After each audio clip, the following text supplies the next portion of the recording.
Sabihin nating junk food ang instant noodles, pero nag-refresh itong instant noodle factory sa Korea sa aking pagkakaintindi. Ang mga buto ng baka na ito ay ginagamit upang gumawa ng mga stock sauce. Sa dulo ng conveyor belt ay isang hilingan. Ang mga buto ng baka na tinadtad ay nahuhulog sa isang cylindrical na filter. Itinaas ng mga manggagawa ang filter ng mataas, direktang i-embed sa isang espesyal na cylindrical na lalagyan, pagkatapos ay idagdag tubig na kumukulo, takpan at kumulo ng 5 oras. Kung gusto mo ang mga ganitong video pa-like, share and follow naman for more videos. Salamat. Sa kabilang panig, ang mga manggagawa ay naghihiwa ng buong piraso ng frozen na karne ng baka. Itulak sa loob ng automatikong slicer. Pagkatapos hiwain, idagdag ang karne ng baka sa kaldero at itabi ang kabilang panig. Ang manggagawa ay naglalagay ng binalatan ng mga sibuyas sa hilingan. Ang mga tinadtad na sibuyas ay handa na sa isang iglap. Ang mga gulay na ito ay pagkatapos ay dehydrated.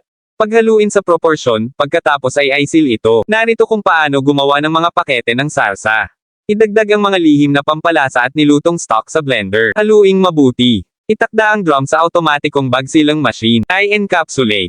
Ang trabahador dito ay nagbubuhos ng likido sa panghalo. Magdagdag ng dilaw na alkaline na tubig, pagkatapos ay ibuhos ang harina ng trigo. Sa pamamagitan ng dough mixer, haluin ang harina ng trigo ng sabay-sabay. Buksan ang ilalim na takip.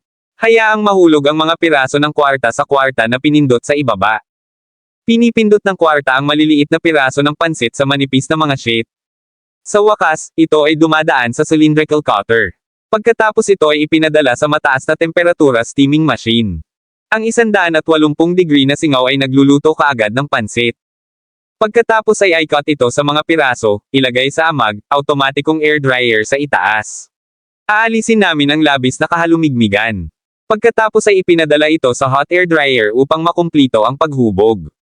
Pagkatapos ng pagpasa ng isang serye ng mga hindi kinakalawang na asero maliit na pabitin martilyo, sa wakas ay ipinadala sa packaging linya. Nakapak sa mga bag sa pamamagitan ng automatikong sealing machine. Gusto mo ba ng mga instant noodles na tulad nito?